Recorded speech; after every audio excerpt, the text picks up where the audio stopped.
My partner calls herself supportive but jokes about my anxiety in front of friends. I was standing in our kitchen when I heard her tell the story again, and this time, something inside me snapped. Not the dramatic movie trailer kind of snap, more like the quiet crack of a bone under constant pressure. Stephanie was in the living room with 6 of our friends, and through the doorway, I could see her animated hands painting the air as she recounted my panic attack at the grocery store last month. Her voice carried that performative sympathy she'd perfected, the one that sounded caring until you noticed everyone was laughing. "And there he was," she said, barely containing her own giggles, "hyperventilating in the cereal aisle because they'd rearranged everything. I mean, I love him, but come on." The laughter erupted. My hands were shaking so badly I had to set down the wine bottle I'd been opening. I'd heard variations of this routine a dozen times over the past 8 months, but tonight felt different. Tonight, I noticed that Michael, who'd struggled with depression and had confided in me about it privately, looked uncomfortable. Tonight, I saw Rachel exchange a glance with her husband that said, "Yikes." Tonight, I realized I'd been living with someone who weaponized my vulnerability every time she wanted to be the center of attention, and I'd convinced myself it was normal. It wasn't. The story of how I got here requires rewinding 18 months back when Stephanie and I met at a mutual friend's wedding. I'd been managing generalized anxiety disorder since college. Nothing dramatic, just the low-hum variety that made certain situations harder than they should be. Crowded spaces sometimes triggered panic. Social events required mental preparation. I'd learned coping strategies through therapy and medication, and I functioned well enough that most people never noticed. Stephanie noticed, though.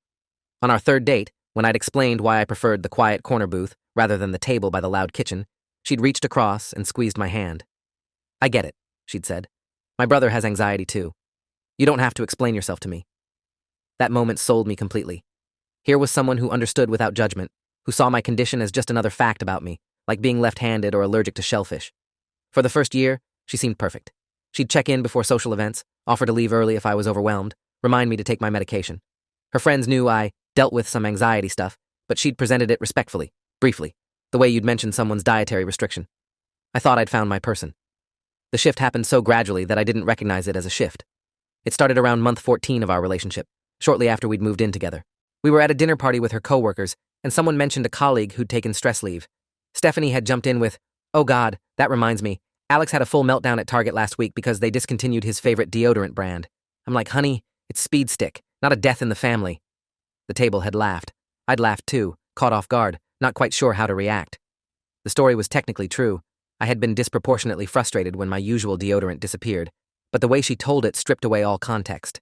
She didn't mention that I'd been having a particularly rough week, that I'd already been on edge, that the deodorant thing had just been the final trigger in a cascade of small stressors. She'd reduced a genuine moment of struggle into a punchline. When I'd brought it up later that night, gently suggesting it made me uncomfortable, she'd looked wounded. "I was just sharing a funny story. You're being too sensitive. Everyone thought it was cute." I'd backed down, convincing myself she was right. Maybe I was being too sensitive. But the pattern established itself like water finding cracks in concrete. Every social gathering became an opportunity for Stephanie to position herself as the patient, understanding partner of someone charmingly neurotic. She never framed it as cruel. That would have been too obvious.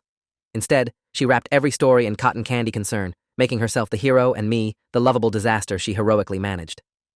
At her sister's birthday party, she'd regaled everyone with the tale of how I'd spent 20 minutes reorganizing our kitchen because one cabinet door was slightly misaligned and the asymmetry was literally giving him heart palpitations. At our friend's game night, she'd explained my preference for arriving 15 minutes early to any event as his little anxiety quirk.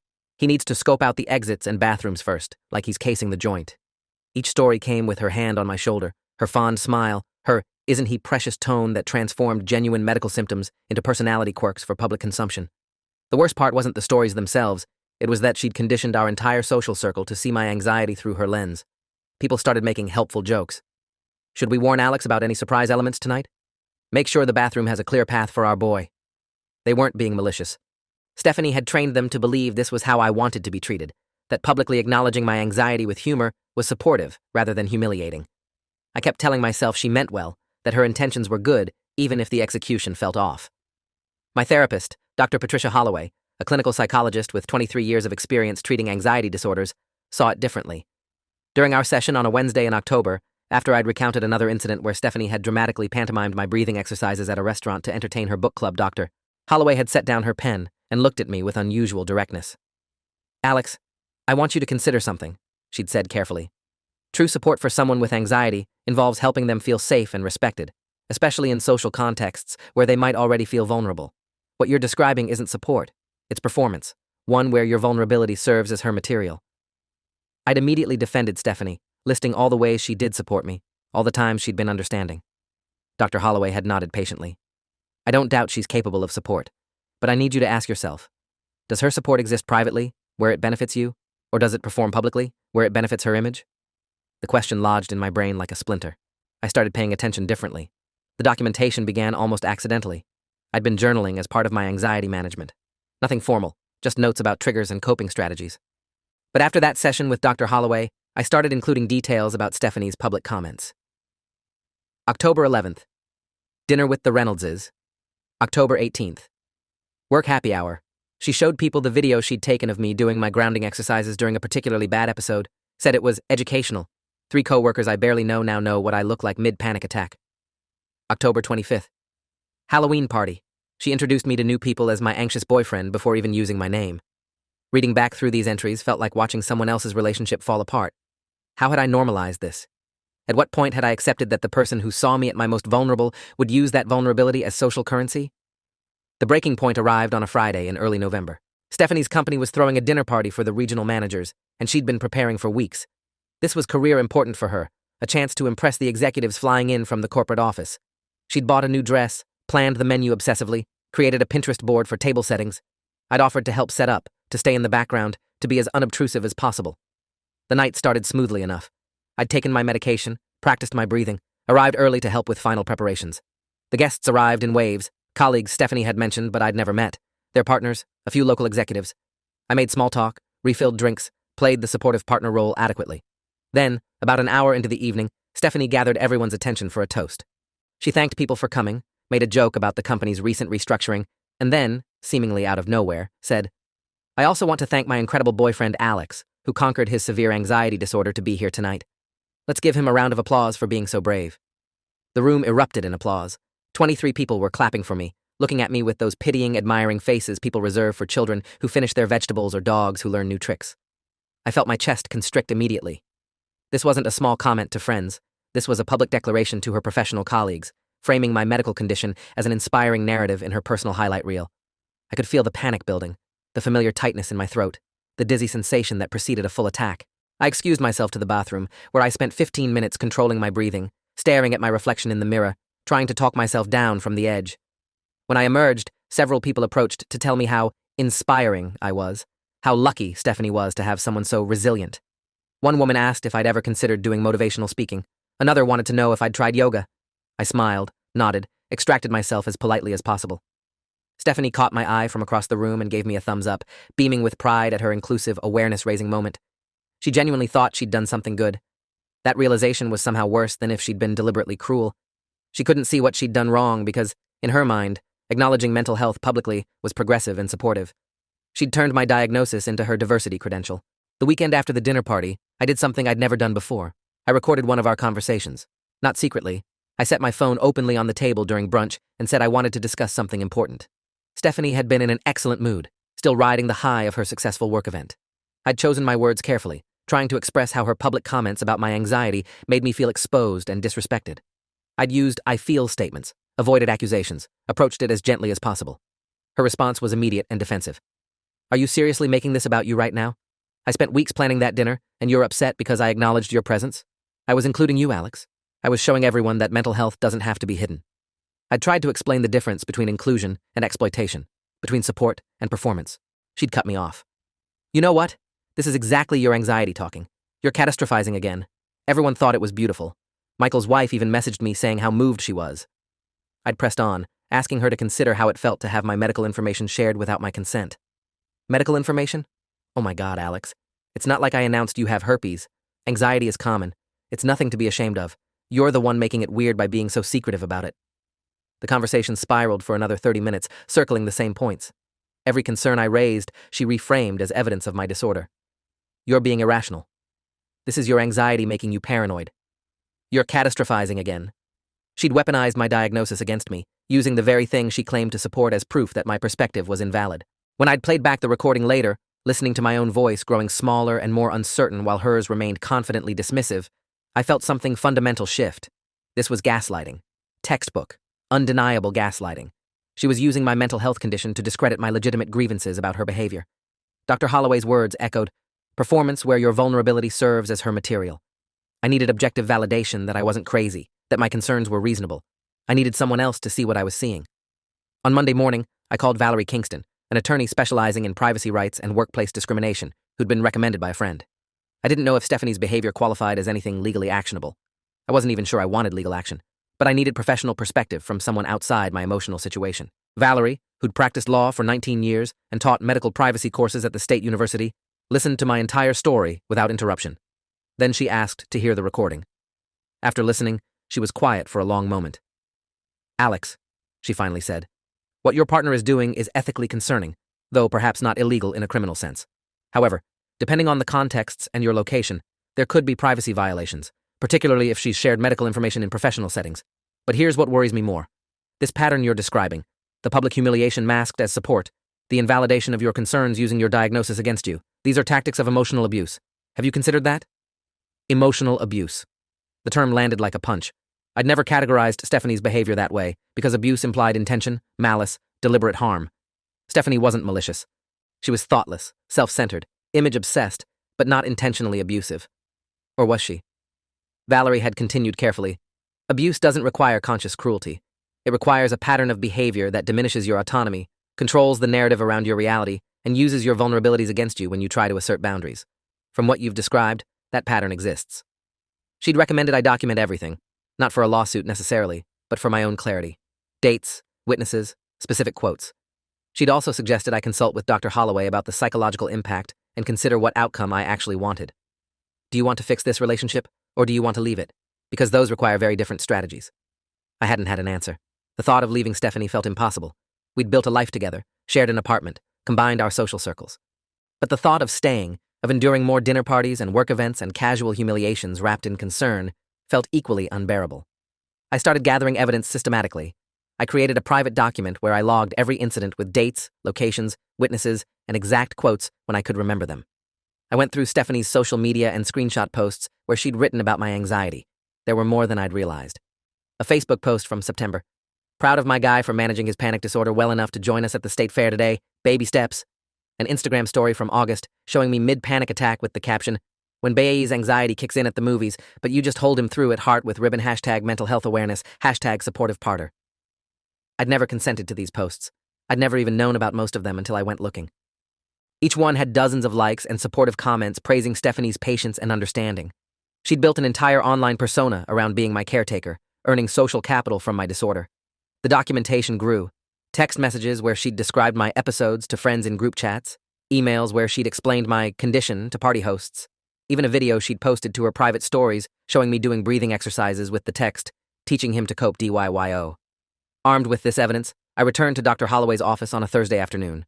I brought printouts, showed her the social media posts, played her another recording from a recent argument where Stephanie had again dismissed my concerns as anxiety-driven irrationality. Dr. Holloway reviewed everything with clinical detachment, taking notes, asking clarifying questions. When I finished, she closed her notebook and looked at me directly. "Alex, I want to be clear about something. What you're experiencing is a form of psychological abuse called vulnerability exploitation. Your partner has identified your anxiety as both a source of control and social currency. She uses it to elevate her image as a compassionate caregiver while simultaneously using it to invalidate your agency when you try to establish boundaries. This is dangerous for several reasons. First, it's actively harmful to your mental health. You cannot heal in an environment where your vulnerability is weaponized. Second, it's creating a dynamic where you question your own reality, which is a hallmark of emotional abuse. Third, it's violating your medical privacy and personal dignity repeatedly. She'd paused, letting that sink in. I cannot tell you whether to stay or leave this relationship, but I can tell you that if you stay, Stephanie would need to commit to serious therapy and behavioral change. And based on the patterns you've shown me, people who engage in this kind of behavior rarely recognize it as problematic because it serves them too well. That conversation happened on November 30th. By December 2nd, I'd made my decision, though I hadn't yet acted on it. I was going to leave. Not dramatically, not impulsively, but methodically. I needed a plan, a place to stay, financial separation, a strategy for disentangling our shared life. I called my brother Nathan, who lived an hour away and had never particularly liked Stephanie, though he'd kept his opinions mostly to himself. When I explained the situation, really explained it with details and examples, he went quiet. Then he said, "Jesus, Alex, I thought she was just kind of tactless. I didn't realize it was this bad. You can stay with me as long as you need. When do you want to move out? The relief of having an exit route was overwhelming. I started slowly moving important documents to Nathan's place. My birth certificate, passport, financial records. I opened a separate bank account. I identified which furniture and belongings were definitively mine. I prepared for the conversation I'd eventually need to have with Stephanie, knowing it would be ugly, knowing she'd probably use every tool in her arsenal to make me doubt myself. The confrontation came sooner than I'd planned, precipitated by an event I couldn't have anticipated. On December 8th, a Wednesday evening, Stephanie came home from work agitated. She'd been called into HR for what she described as a ridiculous complaint from someone at the company. A newer employee named Kimberly had apparently reported Stephanie for creating an uncomfortable work environment through repeated discussion of a partner's medical conditions. Stephanie was furious, ranting about Kimberly being oversensitive, about HR overreaching, about how talking about mental health should be encouraged, not punished. "This is exactly the stigma we're trying to fight," she'd shouted, pacing our living room. "I mentioned your anxiety once at a meeting, once, because we were discussing workplace accommodations, and suddenly I'm being investigated for privacy violations? It's insane," I'd asked calmly, what exactly she'd said in this meeting. She'd waved dismissively. "Just that my partner has severe anxiety and sometimes needs accommodations for crowds and unexpected changes, so I understand the importance of workplace flexibility. That's it. That's literally all I said." But it hadn't been all. I'd asked who else was in the meeting. She'd listed 5 names, including 2 senior executives. I'd asked if she'd used my name. She'd hesitated. "Maybe? I don't remember. What does it matter?" It mattered because Stephanie worked for a mid-sized marketing firm where everyone knew everyone, where gossip traveled efficiently, where several employees knew me personally from company events. It mattered because discussing an identifiable person's medical condition in a professional setting without their consent was potentially a violation of privacy norms, even if not legally actionable. It mattered because, once again, Stephanie had used my diagnosis to elevate herself, this time as the enlightened employee advocating for mental health accommodations, without considering how that affected me. When I pointed this out, she'd exploded. "Why are you taking their side? I'm the one being attacked here. I'm the one being punished for being an advocate. You should be defending me, not interrogating me about what I said." I'd stayed calm, which seemed to infuriate her more. "Stephanie, you used my medical information in your workplace without asking me. That's a violation of my privacy, regardless of your intentions." She'd laughed bitterly. "Privacy? You want privacy about your anxiety? Then maybe you should have thought about that before having panic attacks in public places. You can't expect everyone to just pretend they don't notice. If this story keeps your interest, please subscribe to get more stories like this." That sentence crystallized everything. She saw my anxiety not as a medical condition deserving of respect, but as a public spectacle that I'd forfeited the right to privacy around by virtue of it being visible. In her worldview, witnessing my vulnerability entitled her to narrate it however she chose. I'd pulled out my phone, opened the document where I'd been logging incidents, and started reading entries aloud. Her face had shifted from anger to confusion, to something approaching fear as I recounted date after date, quote after quote, witness after witness. When I'd finished, she'd been silent for a full minute. Then, "You've been keeping a file on me? You've been documenting our relationship like I'm some kind of criminal?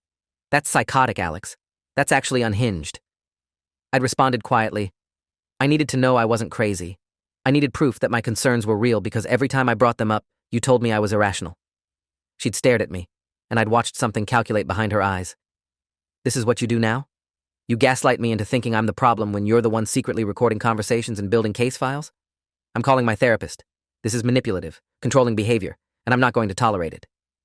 The irony of her accusing me of gaslighting and manipulation wasn't lost on me, but I didn't engage. Instead, I'd said the thing I'd been rehearsing for days. "I'm leaving, Stephanie. I'm moving out this weekend. This relationship isn't healthy for either of us, but especially not for me. I can't be with someone who treats my mental health as entertainment and my boundaries as obstacles." Her response cycled through every stage I'd expected: denial, bargaining, anger, blame. She'd promised to change, accused me of abandoning her, told me I was making a huge mistake, insisted I was letting my anxiety disorder distort my perception. When none of that worked, she'd switched tactics. "Everyone's going to know you left me right before the holidays. Everyone's going to think you're the unstable one. Who leaves their supportive partner over a few jokes? People will see the truth, Alex. They'll see that you couldn't handle having someone who actually tried to help you." The threat was clear. She'd control the narrative of our breakup the same way she'd controlled the narrative of our relationship. I'd expected this too, which is why I'd already contacted several of our mutual friends privately, people I trusted to be reasonable. I'd sent them the documentation, not vindictively, but factually. Screenshots, recordings, the log of incidents. I'd written a brief explanation. I wanted you to hear my side before Stephanie tells hers. I'm not asking you to choose sides, but I am asking you to consider that there might be more to our relationship than what's been visible. If you'd like to discuss this, I'm available. Responses had trickled in over the next few days. Michael had called immediately, apologizing for laughing at those stories, saying he'd felt uncomfortable but hadn't wanted to make it awkward. Rachel had texted, "I wish you'd told us sooner. We all thought that was just her sense of humor, but seeing it compiled like this, it's really messed up." Others were more cautious, not wanting to get involved, but acknowledging they'd noticed concerning patterns. A few sided with Stephanie, viewing my documentation as betrayal. But enough people saw the truth that I knew the narrative wouldn't be entirely under her control. The actual move happened on December 10th. Nathan showed up with a truck and 2 friends. We'd packed my belongings efficiently while Stephanie was at work. I'd left her a note explaining I'd be gone when she returned, listing what I'd taken, providing Nathan's address for any necessary communication. I'd been prepared for her to return early, to make a scene. But she didn't. The apartment emptied of my presence quietly, anticlimactically. By evening, I was unpacking boxes in Nathan's spare room, feeling equal parts relief and grief. 20 months of my life, gone. A relationship I'd thought was safe, revealed as something darker. The freedom to exist without performance felt strange, almost uncomfortable. That night, lying in an unfamiliar bed, I'd checked my phone to find 38 text messages from Stephanie, cycling through apologetic, accusatory, desperate, furious. I'd responded once. "I need space. Please communicate through email if there's anything logistical we need to resolve." Then I'd muted her notifications. The aftermath unfolded over the following weeks in ways both predictable and surprising. Stephanie did attempt to control the narrative, posting vague social media updates about being abandoned during the holidays and learning who your real friends are. But enough people had seen my documentation that her version didn't go unchallenged. Several friends had reached out to her privately, asking uncomfortable questions about the incidents I'd described. She'd apparently denied everything, claiming I'd edited recordings and fabricated evidence, that my anxiety disorder made me paranoid and unreliable. But when presented with her own public social media posts showing me mid-panic attack or discussing my medical condition, the story fell apart. You can't claim someone fabricated evidence when that evidence is your own words on your own public accounts. By late December, Stephanie had deleted most of her mental health-related posts and stopped talking about me online entirely. Her HR situation at work worsened.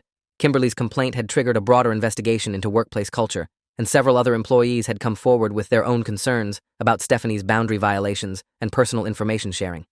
No formal disciplinary action was taken, but her reputation took a significant hit. The woman who'd built her image around being emotionally intelligent and supportive was now known as someone who exploited vulnerability for social gain. For me, the recovery process was slower and more complex than I'd anticipated. Dr. Holloway and I increased our sessions to twice weekly through January, working through the psychological impact of the relationship. She'd introduced me to resources about narcissistic personality traits and emotional abuse patterns, helping me understand that what I'd experienced wasn't unique. It was a documented phenomenon where individuals use their partner's vulnerabilities as both control mechanisms and social currency. The particularly insidious aspect of your situation, Dr. Holloway had explained, is that Stephanie weaponized progressive language and mental health awareness against you. She used the cultural movement toward destigmatization as cover for what was actually stigmatization, reducing you to your diagnosis, treating you as less capable of knowing your own boundaries, presenting your condition as entertainment. This makes it harder for victims to identify the abuse because it's wrapped in the language of support. Hearing it articulated so clearly helped validate what I'd felt, but struggled to name. I hadn't been oversensitive. I hadn't been irrational. I'd been in a relationship with someone who fundamentally didn't respect my autonomy. By February, I'd started rebuilding my social life independent of Stephanie. The friends who'd understood stayed in touch.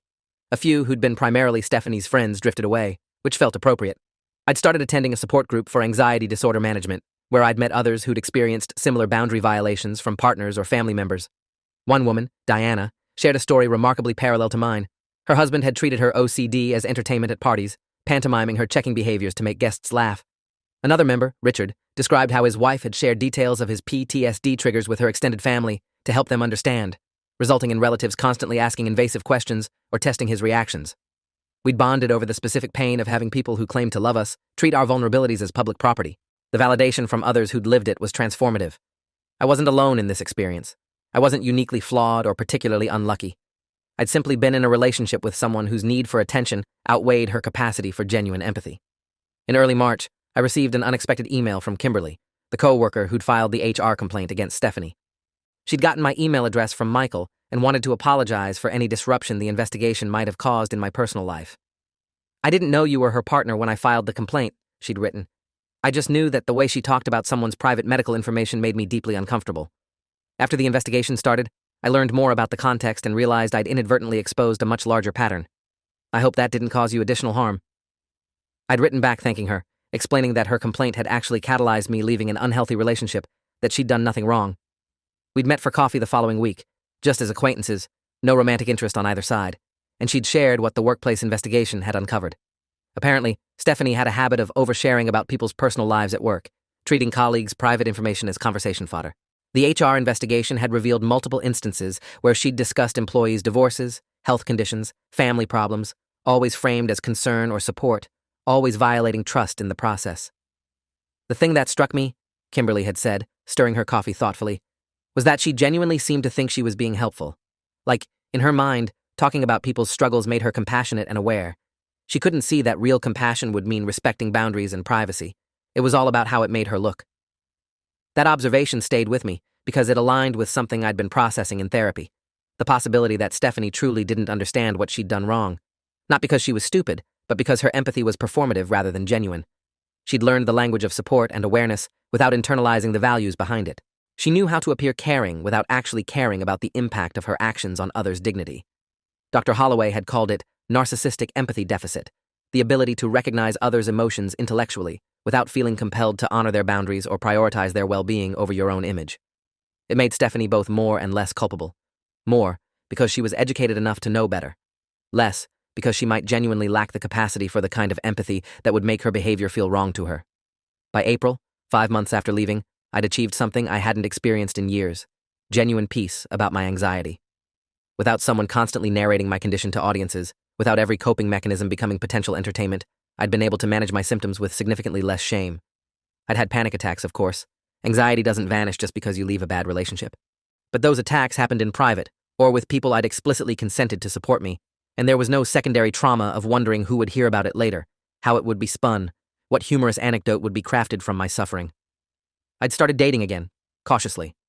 I'd been upfront with potential partners about my anxiety disorder from early on, watching carefully for how they responded. The right people, the actually supportive people, asked thoughtful questions, listened without judgment, and then respected the boundaries I established around discussing it. They didn't treat it as a character quirk or inspirational narrative. They treated it as medical information that belonged to me alone to share. One date in particular stood out. Her name was Jenna, a high school literature teacher I'd met through the support group's affiliated community events. On our third date, after I'd disclosed my diagnosis and briefly explained why I was particularly sensitive about privacy around it, she'd paused and then said something that nearly made me cry. "Thank you for trusting me with that. I want you to know that nothing you tell me leaves the conversations we have unless you explicitly say it can. Your story is yours, not mine to tell." Such a simple statement, but it represented everything Stephanie had never understood. Your story is yours, not mine to tell. The baseline respect for autonomy that should be standard but had felt revolutionary. I'd asked Jenna how she'd learned to think about boundaries that way, and she'd explained that her younger sister had struggled with addiction, and their family had initially handled it terribly, talking about it at holiday gatherings, sharing updates without permission, treating her sister's recovery as a family narrative rather than her individual journey. We had to learn the hard way that supporting someone doesn't mean broadcasting their struggle. It means being trustworthy with what they share. That conversation had been 4 weeks ago, and Jenna and I were still seeing each other, slowly, carefully, with appropriate caution on both sides, but with actual respect. In May, 8 months after the relationship ended, I got closure in a form I hadn't anticipated. Stephanie sent me a letter, actual handwritten pages in the mail, not an email or text. The letter was 10 pages long, stream of consciousness style, and cycled through many of the same patterns I'd experienced in person: defensiveness, justification, some acknowledgement of wrongdoing immediately followed by minimization. But buried in the middle were a few sentences that felt genuine. "I've been in therapy trying to understand why I did what I did. My therapist says I use other people's problems to make myself feel needed and important. She says I have a pattern of finding people who are struggling and then defining myself through fixing them, except I never actually fix anything. I just perform the role of fixer. I think that might be true about us. I think I loved the idea of being your support system more than I loved actually supporting you in ways that felt good to you. I don't know if I can change that about myself, but I'm trying to understand it." Those few sentences, amid pages of self-justification, represented more insight than she'd shown in our entire relationship. I didn't respond to the letter. There was nothing to say that wouldn't restart a conversation I'd already finished. But I appreciated the acknowledgement, however partial and surrounded by defensiveness. It confirmed what I'd needed to believe, that the problem hadn't been me being too sensitive or irrational. The problem had been exactly what I'd identified: someone who loved the performance of support more than the practice of it. Now, sitting here nearly 10 months after leaving, I can see the whole arc clearly.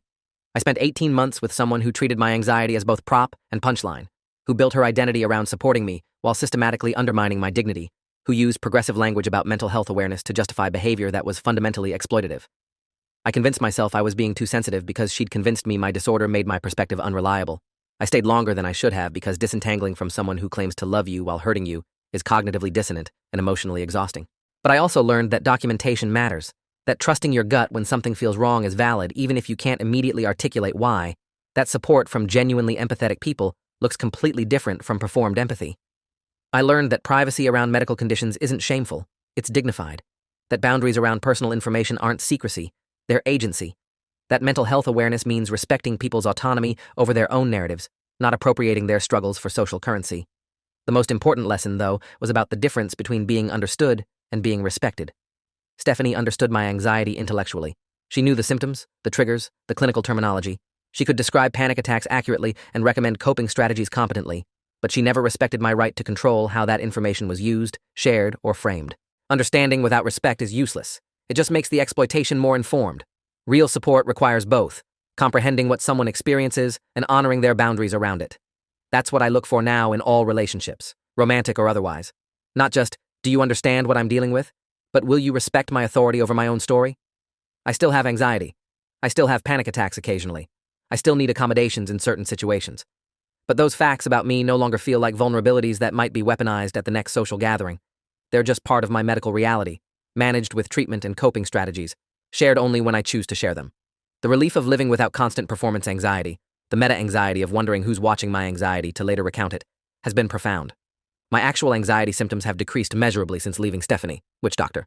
Holloway says is common when people exit relationships where their condition is constantly highlighted and dramatized. You were living in an environment of perpetual exposure, she'd explained. Your nervous system was primed for threat because you never knew when your vulnerability would be put on display. Removing that variable allowed your baseline anxiety to decrease. The irony that Stephanie's support was actually exacerbating my condition isn't lost on me. Sometimes I wonder if she ever fully grasped what she did wrong, or if she's found new people whose vulnerabilities she can appropriate for her image. I hope she continues therapy.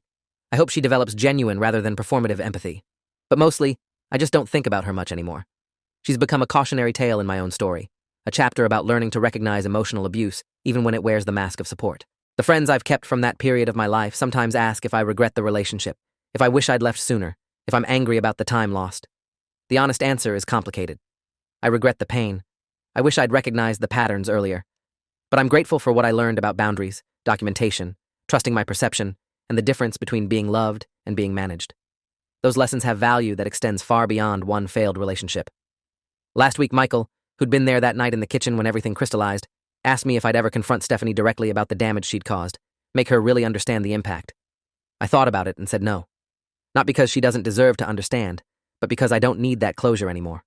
Her understanding or acknowledgement isn't required for my healing. I've done the work to validate my own experience, to rebuild my sense of reality, to establish healthier relationships with better boundaries. Whether Stephanie ever fully comprehends what she did or why it was wrong is ultimately not my problem anymore. That's her work to do, with her therapist, on her own time. My work is to keep building a life where my vulnerability is treated as something precious and private, where the people I let close understand that trust is demonstrated through discretion, not display, where support looks like quiet respect, not public performance, where I am never again reduced to an anecdote in someone else's social repertoire. The story I started with, standing in the kitchen, hearing Stephanie tell the grocery store panic attack story to laughing friends, feeling something inside me crack, feels like it happened to someone else now. That version of me who tolerated that treatment, who questioned his own reality, who accepted humiliation as the price of partnership, doesn't exist anymore. He learned to document his experience, trust his therapist, identify abuse patterns, and leave. He learned that sometimes the people who claim to support you are the ones you most need support from. And he learned that the most radical act of self-care is refusing to let anyone narrate your struggle without your consent. That's the real ending. Not dramatic confrontation or revenge, just the quiet assertion of dignity and the steady rebuilding of a life where respect is non-negotiable. That's enough. If you enjoyed this, you'll definitely want to see the next ones too. So subscribe now and let me know your take in the comments.